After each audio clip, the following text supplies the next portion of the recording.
last lecture we were dealing with the transition and inner transition elements. So we have seen number of things regarding that transition and inner transition element.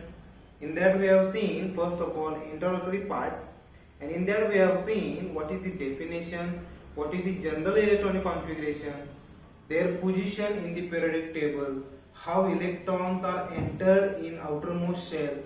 As we know, transition elements are nothing but the elements in which last electron enters in n-1 d orbital, that are called d block element or transition element. Why these elements are called as transition? Because their properties according to their position in the periodic table transit, periodical property transit through d block element, and that's why d block elements are also known as transition element.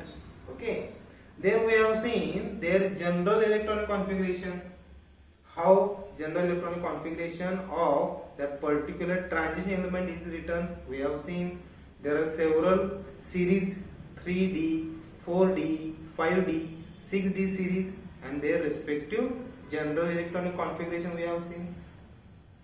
Then we have seen electronic configuration, actual and observed one, means expected electronic configuration and observed electronic configuration of the transition element. And in that also we were seeing 3D series. म्हणजे आपण बघा electronic configuration कोणाचं पाहिलेलं आहे, 3D सीरीजच्या एलिमेंटचं, starting from scandium to zinc, म्हणजे atomic number 21 to 30 या एलिमेंटचे expected electronic configuration according to the rules and observed electronic configuration we have seen. So out of that, as we have seen, chromium and copper, these two elements are there which shows abnormal electronic configuration which is not same as per the rule or not same expected. जसं expected केलं होतं तसं ते नाही आहे. After that we have seen oxidation states of these 3D series element. आपण oxidation states पाहिलेले होते बघा. All that oxidation states, by seeing that or by studying that, we can say that 3D series elements show +2 and +3 oxidation state commonly. म्हणजे जे काही 3D series जे काही element आहेत ते कॉमनली कोणती ऑक्सिडेशन स्टेट दाखवतात, तर +2 आणि +3. Out of all these elements, manganese shows highest oxidation state, that is +7. manganese सर्वात जास्त ऑक्सिडेशन स्टेट दाखवतो, ती कोणती आहे, +7. Now after all that, today we are going to see next part of this topic. So today we are going to see some points like this. First of all, we will see physical properties of 3D series element. Then we will see their atomic properties. In that we will see first of all atomic radii, ionic radii, then ionization energy or ionization enthalpies of 3D series element. Then we will see metallic character or that property of 3D series element, and last we will see magnetic properties of 3D series element. Okay, so let us start with it. So first we will see physical properties of 3D series element. What are physical properties? Physically, the properties that expresses the nature physically of the particular element, that properties are called physical properties. Now transition element, or we can say 3D series element, which are starting from scandium to zinc, these are considered as a typical metals. These are typical metals. जर आपण periodic table पाहिला, first group consists of alkali metals, second group consists of alkaline earth metals, and third group made up of typical metals. किंवा आपण third group म्हणू, किंवा जो काही 3D series म्हणतो त्याला आपण काय म्हणू, typical metals. Okay, so properties of metals. In other words, we are dealing with the properties of metals. तुम्हाला सुद्धा मेटलच्या प्रॉपर्टीज माहिती असतीलच, आपण 11th स्टँडर्ड मध्ये शिकलो किंवा त्याच्या खालच्या इयत्तेमध्ये सुद्धा शिकलेलो आहोत धातूच्या प्रॉपर्टीज और properties of 3D series element. So what are their properties? First of all, metals are hard. They are hard, right? Means generally metals shows covalent bonding. जे काही मेटल्स आहेत बऱ्यापैकी सगळे मेटल्स हे कोव्हॅलेंट बॉन्डिंग दाखवतात and that's why they are hard in nature. They are tough. Metals are tough. Tough आहेत ना? Iron, cobalt, nickel. These all are example of tough metals. These are tough. Then they are ductile, right? We can produce ducts from them. आपण त्याच्यापासून बारीक तार काढू शकतो. Silver is there, gold is there, iron is there. So with all these elements we can prepare ducts from them. So they are ductile in nature. Next one, they are malleable. We can produce sheets from them. आपण त्याच्यापासून sheets म्हणजे पातळ असे sheet तयार करू शकतो. Iron sheet, gold sheet, silver sheet किंवा कुठल्याही बऱ्यापैकी silver foil. All these metals we can produce sheets from them. So they are malleable. Then we can say they are having high melting point. All the metals are having high melting point. सर्वांना बघा त्याचे melting point कसे आहेत, जास्त आहेत as compared to other metals and non metals. Then they are having high boiling points too. जसं melting point जास्त आहे ऑब्वियसली त्यांना बॉइलिंग पॉइंट सुद्धा काय असणार आहे, जास्त असणार आहे. What about their conductivity? Metals are poor or good conductors? Correct. They are good conductors of heat and electricity. Metals बघा बऱ्यापैकी चांगल्या प्रकारे इलेक्ट्रिसिटी आणि हीटचं कंडक्शन करतात. And that's why we know in instruments, light instruments, for the carrying of electricity or wires, they are made up of metallic wires. त्याच्यामध्ये मेटलच्या तारा असतात ना, अल्युमिनियम असेल किंवा दुसऱ्या मेटलचं वायर असतील. They are good conductors of the electricity as well as heat. Heat सुद्धा चांगली कॅरी करतात. As metal carry very good electricity and heat, their applications are also wide. त्याचे application सुद्धा बघा किती भरपूर आहे. So they are good conductors of heat and electricity. Except few examples like zinc, mercury, or we can say cadmium. These are few elements which are having low melting point, low boiling point, or they are not hard. ते काही hard नाही. Means few of the examples are there exceptional which does not match their property with the other metal. So these are some physical properties with the help of which we can express them physically. Okay, so these are the physical properties of 3D series element which are common. Now next we will see that is atomic properties of this 3D series element which are very important, which have to study deeply.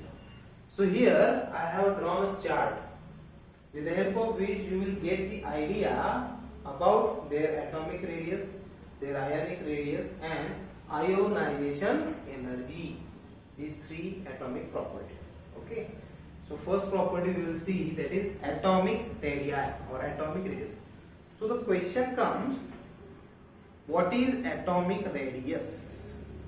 प्रश्न येतो atomic radius म्हणजे काय.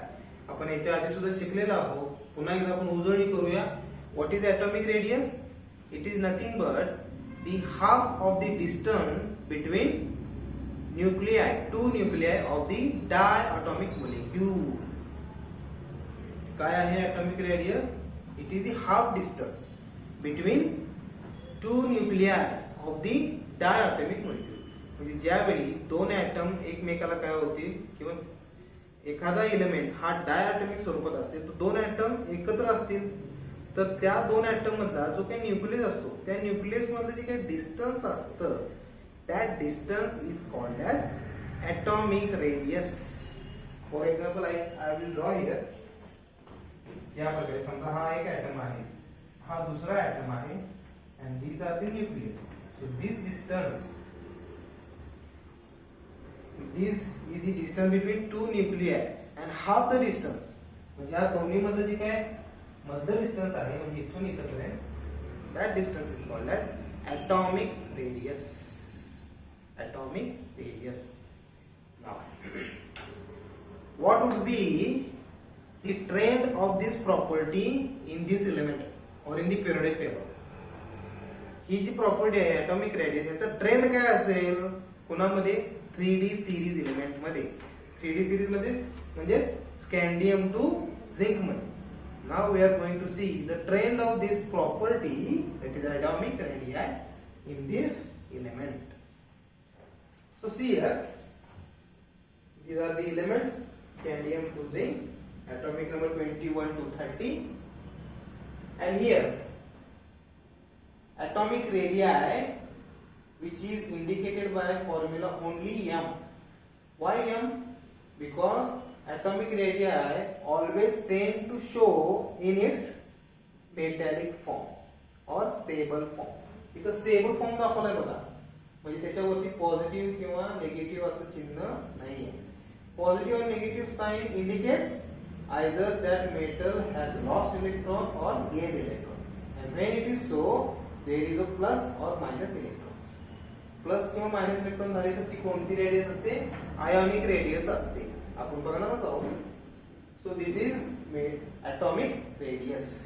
So see, from scandium to zinc, atomic radius बघा 164, 147, 135, 129, 127, 126, 125, 125, 128, 137. So over here, general observation could be made that atomic radius goes on decreasing as we move from scandium to zinc. आपण 3D series मध्ये element 21 that is scandium to zinc पर्यंत जाऊ किंवा periodic table मध्ये left to right, periodic table मध्ये left to right जर आपण गेलो तर ट्रेंड काय आहे? atomic radius decreases as values are shown over here. Copper zinc पुन्हा थोड्या वाढलेल्या आहेत, पण जनरल ट्रेंड काय आहे? atomic radius decrease होत आहे. Now the question comes, why this happened? हे का घडतं किंवा का घडलं? There is a reason. There are some reasons that we are going to see. तर ते reason काय आहेत बघा. First reason is, as we move from left to right in periodic table, atomic number increases. Atomic number increase होतो का? 21 to 30 म्हणजे 21, 22, 23, 24, 25 या प्रकारे atomic number वाढत जातो लेफ्ट टू राईट. जर जसं atomic number वाढेल तर तसं काय होईल? Entry of new electron takes place. Entry of new electron in the same shell takes place. जर जसं atomic number वाढेल तस तसं आणखी एका इलेक्ट्रॉनची ऍडिशन त्याच शेल मध्ये होत राहते. त्याच शेल मध्ये म्हणजे कुठल्या? आउटर मोस्ट शेल मध्ये. आउटर मोस्ट शेल कोणती आहे? 1 d orbital and nothing but 3d orbital. कोणता आहे? 3d आहे ना, 3d series element 3d orbital. तो 3d ऑर्बिटल मध्ये एक एक इलेक्ट्रॉन वाढत जातो ना. d1 केस टू d10 केस पाहतो ना आपण, d1 टू d10 केस, बरोबर. म्हणजे त्याच शेल मध्ये इलेक्ट्रॉनची संख्या वाढत राहते बघा, बरोबर. त्यानंतर नेक्स्ट रिझन आहे, as atomic number increases, entry of new electron increases in the same shell or same orbital, nuclear charge increases. Nuclear charge क्या होतो? वाढतो. How nuclear charge increases? Or what is nuclear charge? Nuclear charge, or we can say positiveness of the nucleus. Nucleus positive म्हणतो ना, त्याचा तो nuclear charge आहे, positivity. So that charge also increases as the number of electron increases. कसा increase होईल? जर जसं electron ची संख्या वाढणार आहे तेवढीच संख्या प्रोटॉनची सुद्धा असणार ना, आणि तेवढाच पॉझिटिव्ह चार्ज सुद्धा न्यूक्लियस वरती वाढणार आहे. तर जसजसा ऍटॉमिक नंबर वाढेल, इलेक्ट्रॉन्स वाढणार, तेवढाच न्यूक्लियर चार्ज सुद्धा वाढणार आहे. And as number of electron increases, number of, or we can say extent of nuclear charge increases, the attraction between nucleus and electrons increases. Attraction between nucleus and electrons increases, and due to this attraction, nucleus pulls outermost electron toward itself strongly. म्हणजे outermost shell मधले जे काही electrons आहेत, कोणते D electrons, ते काय होतात, strongly पुल केले जातात न्यूक्लियस कडे. Y? As nuclear charge increase. आणि जर ते इलेक्ट्रॉन न्यूक्लियस कडे ओढले गेलेले आहेत, हाऊ इट इज पॉसिबल और व्हाय दिस इज पॉसिबल? त्याच्यामध्ये जे रिझन आहे why this attraction is strong. The first reason is less screening effect. Less screening effect. Less screening effect in the sense, suppose this is nucleus and there are shells. First shell, second shell, third shell, fourth shell, right? या प्रकारे आता पहिली shell आहे, दुसरी shell आहे, म्हणजे तिसऱ्या शेलच्या आधी दोन शेल आहेत, बरोबर. आणि त्या शेल मध्ये कोणतं ऑर्बिटल आहे, डी ऑर्बिटल आहे. As we have learn in the 11th standard that D orbital is diffused shaped. D orbital कसं असतं, डिफ्युज्ड शेप्ड असतं. म्हणजे जसं एस ऑर्बिटल स्पेरिकल आहे, पी ऑर्बिटल डंबेल शेप्ड आहे, तसं डी ऑर्बिटल कसं आहे, डिफ्युज्ड आहे. Means dxy, dyz, dxz, dx square y square and dz square. These are the different orbitals which are distributed in different orientation along the axis, in between the axis. And due to this, less screening takes place. Less screening in the sense अडथळा, म्हणजे जो काही nucleus आहे तो इलेक्ट्रॉनला पुल करताना मध्ये जो अडथळा असतो, कुणाचा, या शेल्सचा. एस आहे, पी आहे, फर्स्ट नंबर शेल आहे, 2 नंबर शेल आहे, त्याच्यामध्ये असलेले एस ऑर्बिटल आहे, त्याच्यामध्ये असलेले पी ऑर्बिटल आहे. या सगळ्याचा जो काही अडथळा आहे तो कमी होतो. का? कारण डी ऑर्बिटलचा डिफ्यूज. आणि त्यामुळं न्यूक्लियस त्या डिफ्यूज असणाऱ्या ऑर्बिटल मध्ये सहजासहजी घेऊ शकतो, अट्रॅक्ट करू शकतो इलेक्ट्रॉन. का? मध्ये एस आणि पी ऑर्बिटल नसणार आहे, कारण का, they are diffuse in shape. So less screening effect. So due to the less screening effect, this nucleus pulls electron towards the nucleus very strongly. And due to the strong pulling of nucleus towards itself, the electrons move towards nucleus. As electron move towards the shells in which they are present, it is also pulled inside. आणि त्यामुळे ते pulling केल्यामुळं there radius increase. Shell आतमध्ये ओढली गेली, त्यामुळे त्याचे जे काही डिस्टन्स आहे, इथे मी दाखवतो बघा मगाशी, या प्रकारे हे जे डिस्टन्स आहे हे आतमध्ये ओढले गेल्यामुळं हे आतमध्ये येणार, आणि त्यामुळे हे डिस्टन्स काय होतं, कमी होतं. डिस्टन्स काय होतं, कमी होतं. आणि त्यामुळं as we move in 3D series starting from atomic number 21 to 30, there is a decrease in atomic radius. There is a decrease in atomic radius. As we have seen the possible values. These are the possible atomic radius values of the particular element. Got the point? And the same reason is for ionic radius. हेच reason ionic radius साठी सुद्धा आहे. कसं बघूया. C atomic radius बघितलेले आहेत आपण. आता ionic radius बघू. These are the ionic radius, m+2 and m+3. जसं मी मगाशी सांगितलं, +2 आणि +3, these are the common oxygen states of the 3D series elements. Okay, so let us see the +2 oxygen state and its ionic radius, +3 oxygen state and their ionic radius. Okay. So these are the ionic radius. आता +2 असेल स्कँडियम +2, titanium +2, there is no record of it. त्याचा record नाहीये. पण जर पुढे बघितलं बघा vanadium 79, 82, 82, 77, 74, 70, 73, 75. Similarly जर +3 असेल तर बघा 73, 67, 64, 62, 65, 65, 61, 60 not available. So the trend is again same, decreases.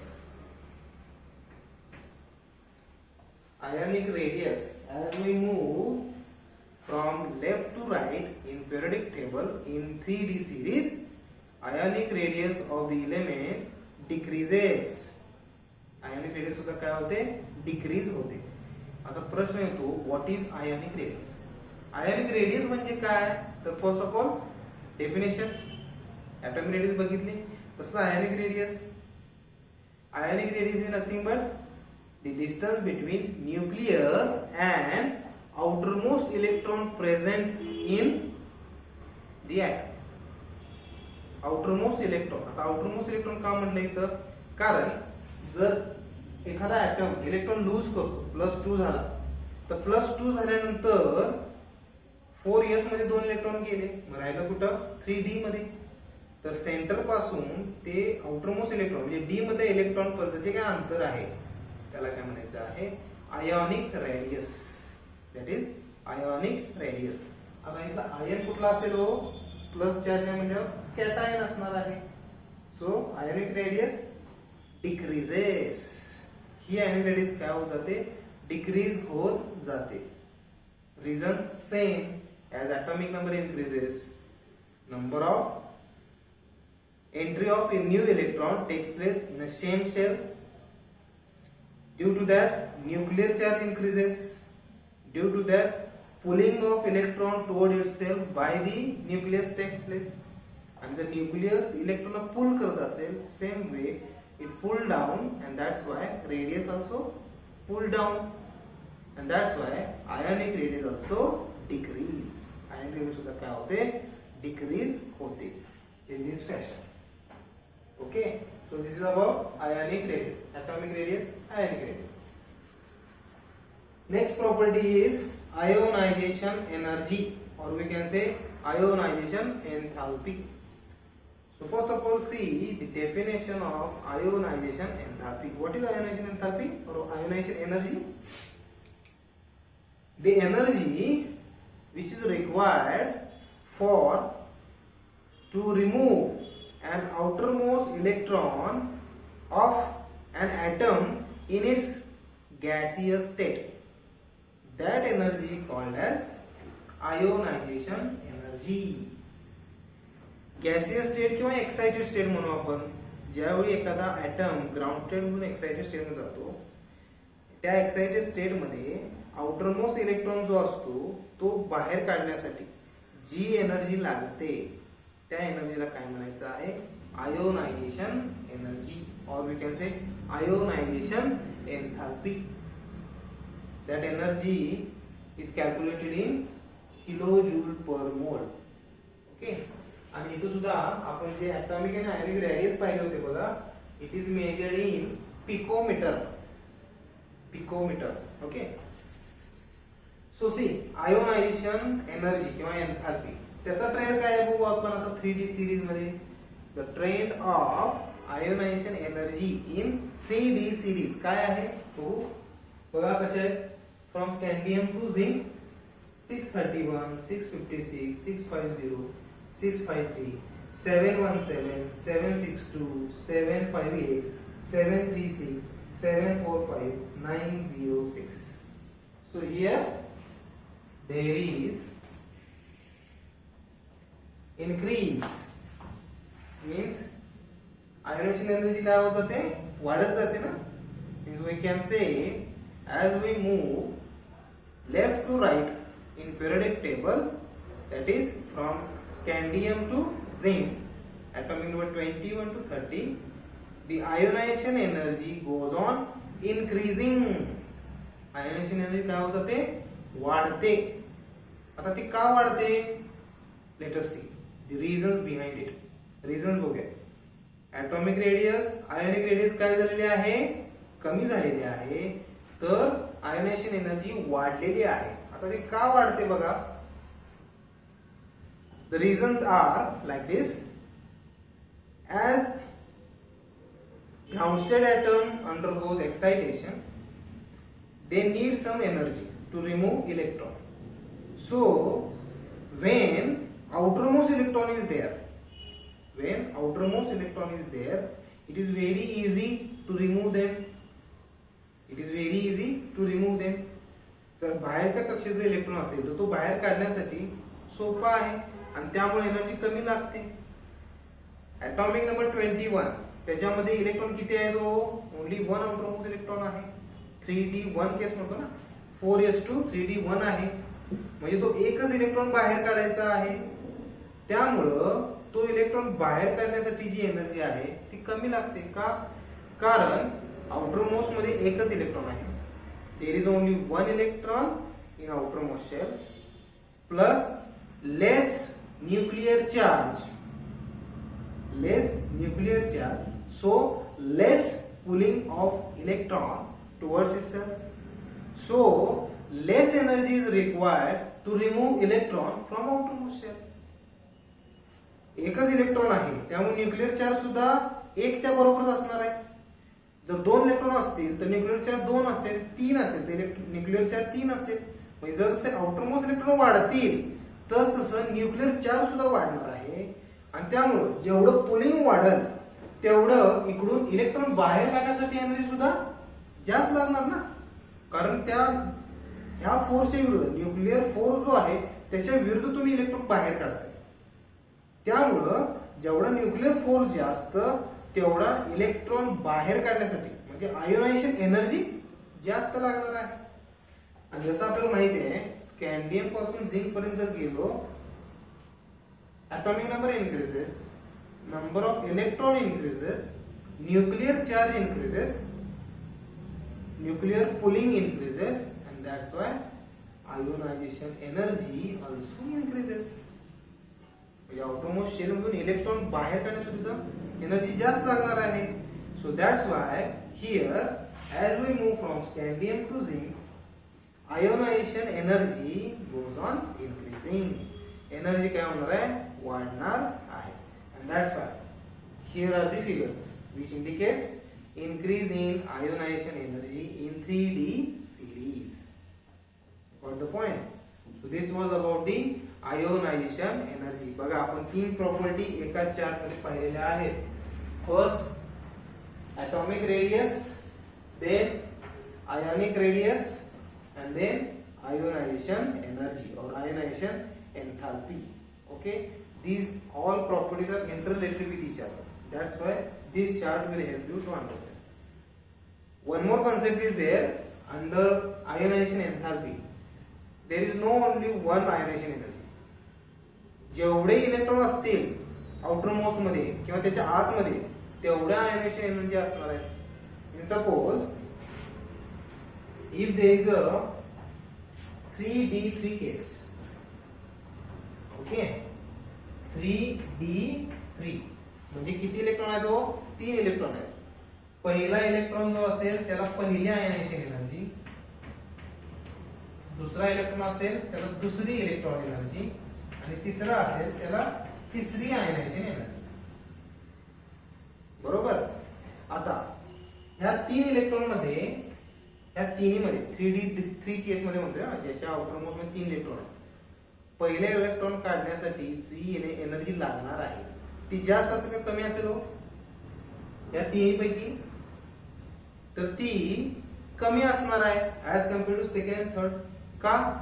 कारण नेहमी बघा जो आउटरमोस्ट इलेक्ट्रॉन आहे जो सहजासहजी बाहेर काढला जाईल तो पहिल्यांदा बाहेर पडणार ना, सहजासहजी. त्यामुळे जो बाहेरच्या कक्षेमध्ये किंवा बाहेरच्या शेलमध्ये व्हेरी इझिली बाहेर काढला जाऊ शकतो त्याला एनर्जी कमी लागते as compared to second and third, की जे त्या पहिल्या इलेक्ट्रॉन पेक्षा कदाचित आतल्या भागामध्ये फिरत असतील. जेवढं तुम्ही आत जाल तेवढा न्यूक्लियर पूल जास्त असणार आहे. त्यामुळं या सेकंड इलेक्ट्रॉनला काढताना एनर्जी काय लागेल, जास्त लागेल. त्यापेक्षा जास्त कोणाला लागेल या तिसऱ्या इलेक्ट्रॉनला काढण्यासाठी. Means in a particular metal also, in particular metal, maybe scandium, titanium, vanadium or any, त्या particular element मध्ये सुद्धा first ionization energy would be less, second ionization energy of the same element would be high, and third ionization energy of the same element would be highest. कमी त्याच्यापेक्षा जास्त energy लागणार आहे. So first energy, second, third याच्यामध्ये सुद्धा पहिली energy कमी असेल, दुसरी त्याच्यापेक्षा जास्त असेल, तिसरी एनर्जी ही त्याच्यापेक्षा सुद्धा जास्त असणार आहे. Got the point? So this is about ionization energy, or we can say ionization enthalpy. Got the point? Okay. बघा आपण atomic radius बघतो, atomic properties बघतोय. त्याच्यामध्ये पहिली पाहिलेलं आहे atomic radii, then ionic radii, and then ionization energy. आता पुढचा पॉइंट बघूया, तो आहे metallic character and then magnetic properties. Okay, we will see it. Okay, so let us study now next properties. First we will see metallic character and then magnetic properties of 3D series element. Okay, so let us see magnetic character. What is this metallic character? So what this metallic character is nothing but the pure nature or pure tendency of the metal. Pure tendency of metal. As we know, physical properties आपण पाहिलेले आहेत बघा. How metals are? Metals are having hard, tough, high melting point, high boiling point, then luster, malleable, ductile, then they are having wide applications due to the high conductivity, high electrical conductivity, high thermal conductivity, etc. So these properties are nothing but due to their metallic character. Their metallic character. So what is the metallic character? Metallic character is nothing but the natural tendency of metal to donate electron and become electropositive in nature. मेटलची tendency काय बघा, electron donate करतात and they become positively charged, that is plus Sc plus titanium plus. म्हणजे electron donate करतात and they become electropositive in nature. Due to this electropositive nature, they very easily produces compounds and substances. They very easily produces compounds and substances, and these compounds produced by the covalent bonding. Covalent bonding. Now ionic bond, covalent bond झालेला आहे तुम्हाला. What is covalent bond? When bond is produced by mutual sharing of electron. Covalent bond. Ionic bond, electrostatic force of attraction. Ionic bond. तर metal काय दाखवतं? Covalent bonding. Mutual sharing of electron takes place, and that's why they shows covalent bonding, and that's why they produce number of substances with strong covalent bond. Iron, cobalt, nickel, all these metals and their compounds are hard and tough. म्हणजे आपण हाताने मोडू शकतो का? नाही. का? Due to their strong metallic character, strong covalent bonding, and that's why they are showing high metallic character. जर काही एलिमेंट सोडले जसं mercury, cadmium, zinc, these elements show less thermal conductivity, less electrical conductivity, low melting point, low boiling point due to some exceptional properties. काही exceptional cases सुद्धा आहेत. But rather than other elements show strong metallic character. They show strong metallic character. Okay, now let us see magnetic properties of 3D series element. What are the magnetic properties? As we know, magnetic property काय असते हो? If you put magnet towards anything or towards any element or made of that particular metal, that metal thing get attracted towards the that particular magnet. त्या magnet वरती काय झाले, attract केली जाते ना. This is nothing but magnetic property. What is this magnetic property of this 3D series and how can we calculate it. आपण ती calculate कशी करू शकतो. So there is a formula with the help of which we can calculate the magnetic property of the particular element. And how? The formula is mu is equal to under root small n into small n plus 2 Bm, where mu is magnetic moment, n is number of unpaired electron present in that particular atom, and Bm is Bohr magneton. So with the help of this formula we can very easily calculate the mu value of each and every atom present over here. Okay, so now if you place the value of unpaired electron in this formula, you will get the value of mu. Okay, before that, this magnetic property of each and every 3D series element is based on two kinds of magnetic properties. First, spin magnetic moment of an electron, and second, orbital angular moment of orbital. म्हणजे एक तर इलेक्ट्रॉनचा spin कडून जी काही magnetic property तयार होते ती, आणि दोन नंबर आहे ऑर्बिटल, म्हणजे जे ऑर्बिटल आहे त्याचं सुद्धा अँग्युलर मोमेंटम असतं आणि त्याची जी काय मॅग्नेटिक व्हॅल्यू असते ती. म्हणजे या दोघांची मिळून जी काही मॅग्नेटिक व्हॅल्यू येईल that is nothing but magnetic moment of that atom. Okay, now in 3D series जी ऑर्बिटल अँग्युलर मोमेंटम आहे, इट इज क्विंच्ड और we can say it is neglected. Orbital motion जे आहे ते निग्लेक्ट केलं जातं. Now, so magnetic property of atom is totally based on only one factor, that is spin value of the electron. So the magnetic moment of that particular atom is based on the number of unpaired electron present in that atom. For example, if 3D1 case is there, means these are the number of unpaired electron I have shown over here. And if there is only one unpaired electron, so if you put the value over here like this, n is equal to 1, so 1 plus 2, so 1 plus 2, 3, 3 into 1, 3, root of 3. So whatever root of 3 value over here, that is 1.73. म्हणजे एका unpaired electron मुळे जी काय magnetic value, magnetic मोमेंटमची value जी येणार आहे ती किती असणार आहे 1.73. Okay, so in this way number of unpaired electron जेवढे जास्त तेवढे त्याची मॅग्नेटिक मोमेंटमची प्रॉपर्टी सुद्धा जास्त. जेवढे अनपेड इलेक्ट्रॉन कमी तेवढे त्याची म्यू व्हॅल्यू म्हणजे मॅग्नेटिक मोमेंटची व्हॅल्यू कमी. कळलं? So here there is a chart in which the calculated mu and observed mu value has been given. Okay, let us see that.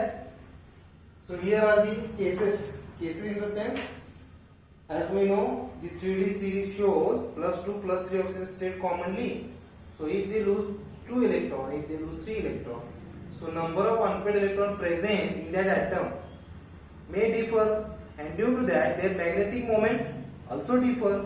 How? See, here are the ions like scandium plus 3, titanium plus 3, vanadium plus 3, chromium plus 3 plus 2, manganese plus 2, iron plus 2, cobalt plus 2, nickel plus 2, copper plus 2 and zinc plus 2. These are the outermost electronic configuration of that particular ion. म्हणजे जर plus 3 असेल तर त्याच्या D मध्ये 0 electron राहतील का? जर titanium plus 3 असेल तर त्याच्यामध्ये D1 केस असेल. कशी? टायटेनियम ॲटॉमिक नंबर आहे 22 आणि इथे प्लस 3 ऑक्सिडेशन आहे. आउटरमोस्ट आहे 4s2 3d2. सो जर प्लस 3 झाले म्हणजे 3 इलेक्ट्रॉन गेले राहिला किती 1 एक इलेक्ट्रॉन राहणार. So 3d1 3d2 3d3 in this way up to 3d10 म्हणजे आउटर मोस्ट मध्ये एवढे इलेक्ट्रॉन असणार आहेत. नंबर ऑफ अनपेड इलेक्ट्रॉन आता बघा 0 आहे म्हणजे तर अनपेड इलेक्ट्रॉन 0 असणार. इथं 1 आहे इथं सुद्धा एकच अनपेड इलेक्ट्रॉन आहे. इथं 2 आहेत इथं सुद्धा 2 अनपेड इलेक्ट्रॉन. आता हे कशावरती अवलंबून आहे बघा हर्ट्झ रूल. जेवढे इलेक्ट्रॉन असतील तेवढे ग्राउंड स्टेट मध्ये आधी सिंगल इलेक्ट्रॉन असेल बिफोर पेअरिंग. त्यामुळे बघा 1 2 3 4 5 इलेक्ट्रॉन होईपर्यंत प्रत्येक ऑर्बिटल मध्ये एक एक इलेक्ट्रॉन असणार आहे आणि त्यामुळे ते अनपेड इलेक्ट्रॉन बनणार आहे. 5 नंतर म्हणजे 3d5 केस झाल्यानंतर बघा 3d6 केस येते त्याच्यामध्ये पेअरिंग होतं इलेक्ट्रॉनचं. कसं या प्रकारे बघा 3d मध्ये जर 3d6 केस असेल 1 2 3 4 5 1 2 3 4 आणि 5 झाला. 3d6 केस बघतोय आपण म्हणजे डी मध्ये 6 इलेक्ट्रॉन या प्रकारे म्हणजे 6वा इलेक्ट्रॉन हा इथं पेअर होईल. त्यामुळे अनपेड इलेक्ट्रॉन बघा किती राहतील 1 2 3 4. 3d6 मध्ये आहेत 4 इलेक्ट्रॉन्स. त्याच प्रकारे 3d7 केस हे 6 झाले. 7वा इथे अनपेड इलेक्ट्रॉन किती आहे तो 1 2 3 आहेत का 3. याच प्रकारे 3d8 2 unpaired electron 3d9 1 electron 3d10 केस मध्ये 0 unpaired electron. What the point तुम्हाला विचारलं जाऊ शकतं तुम्हाला 3d3 केस देतील and calculate it's magnetic moment. तर तुम्हाला आधी अनपेड इलेक्ट्रॉन काढावे लागतील. अनपेड इलेक्ट्रॉनची संख्या त्या फॉर्म्युलेमध्ये प्लेस करावी लागेल आणि मग तुम्हाला ती व्हॅल्यू कॅल्क्युलेट करावी लागेल. Okay so for that purpose this is very important. Now here are the calculate and observe magnetic moment values. See scandium plus 3 आहे 0 unpaired electron so 0 magnetic momentum. 1.73 एका इलेक्ट्रॉन साठी किती आहे बघा 1.73 आणि त्याचे युनिट काय आहे BM that is बोहर्स मॅग्नेटॉन. 2.84 3.87 4.90 5.92 इथून बघा आता 5 अनपेड इलेक्ट्रॉन नंतर 6वा जर आला अनपेड इलेक्ट्रॉन कमी झाले पुन्हा व्हॅल्यू कमी पुन्हा कमी पुन्हा कमी पुन्हा कमी पुन्हा कमी. जेवढे अनपेड इलेक्ट्रॉन जास्त तेवढी त्यांची मॅग्नेटिक मोमेंटची व्हॅल्यू जास्त.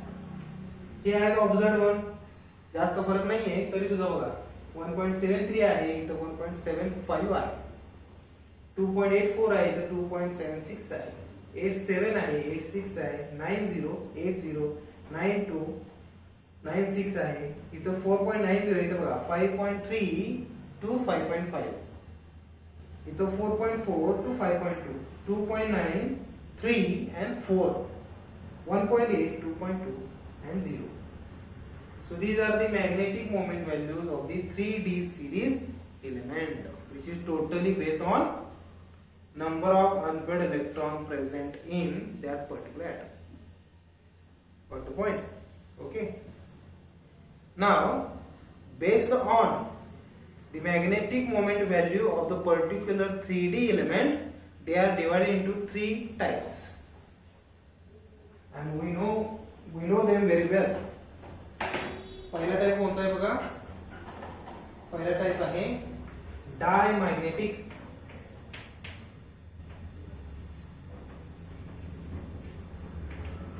then paramagnetic and last ferromagnetic. So what happens when any atom, one of them atom, when it is placed in any external magnetic field, then either they will oppose the magnetic field or they will enhance the magnetic field or they will be strongly enhance the magnetic field. ज्यावेळी एखादा 3D element हा magnetic field मध्ये आपण ठेवू तर काय गोष्टी होतात एक तर तो त्या मॅग्नेटिक फील्डला अपोज करेल किंवा त्या मॅग्नेटिक फील्ड मुळे आणखी फील्ड वाढू शकतो. आणि त्याच्यामुळे 3 टाइप्स आहेत डाय पॅरा आणि ferromagnetic 3D elements. Diamagnetic element म्हणजे काय हो? So the atom or element which opposes the magnetic field or external magnetic field, that substances of that element are known as diamagnetic. The substances of 3D element which enhance the magnetic field when they placed in external magnetic field, that substance is called paramagnetic. And the substances of 3D elements which strongly attracted towards the magnetic field, they are called as ferromagnetic. ओके, आता diamagnetic मध्ये काय होतो? आपण काय सांगितलं? डायमॅग्नेटिकला they strongly oppose that magnetic field. ज्यावेळी एक्सटर्नल मॅग्नेटिक फील्ड त्या ॲटम वरती आपण अप्लाय करू, they align their electrons in opposite direction to the magnetic field. म्हणजे मॅग्नेटिक फील्ड या बाजूने येत असेल तर ते जे इलेक्ट्रॉन आहे ती उलट दिशेने काय होणार आहे? अलाइन होणार आहे. आणि त्यामुळे काय होईल? अपोजिशन होईल ना. and due to that opposition they repel each other from the magnetic field. म्हणजे मॅग्नेटिक फील्ड होती काय करते? एकमेकांना ढकलणार आहे आणि त्यामुळे त्याची मॅग्नेटिक मोमेंट कमी असते. Diamagnetic. Paramagnetic, when such a sort of substances placed in a magnetic field, they align their electrons in the direction of the magnetic field. समजा मॅग्नेटिक फील्ड या बाजूने असेल तर त्या सबस्टन्सचे इलेक्ट्रॉन सुद्धा या बाजूनेच अलाइन होते. त्यामुळे ह्यांची अलाइनमेंट आणि ह्यांची अलाइनमेंट ऍड होईल आणि मॅग्नेटिक फील्ड काय होईल? दुप्पट होईल. मॅग्नेटिक मोमेंट वाढणार आहे. Paramagnetic. And ferromagnetic, they are strongly attracted towards the magnet. Strongly म्हणजे ज्यावेळी मॅग्नेटिक फील्ड अप्लाय होईल ते अलाइन करतातच, पण ते अलाइनमेंट एवढं जास्त होतं की ते स्ट्रॉंगली अट्रॅक्ट होतं. फॉर एक्झाम्पल आपल्याला माहिती आहे iron, cobalt, nickel, these are ferromagnetic. Why? Because they are strongly attracted towards the magnetic field. Got the point? So these are the three types based on the magnetic property of the 3D element. समजलंय? तर बघा आज आपण काय काय पाहिलेलं आहे. So first of all we have seen physical properties of the 3D series element. Then we have seen atomic properties. In that, first atomic radii, next ionic radii, ionization energy, metallic character, and last magnetic properties. Okay. So next lecture we will see next part of this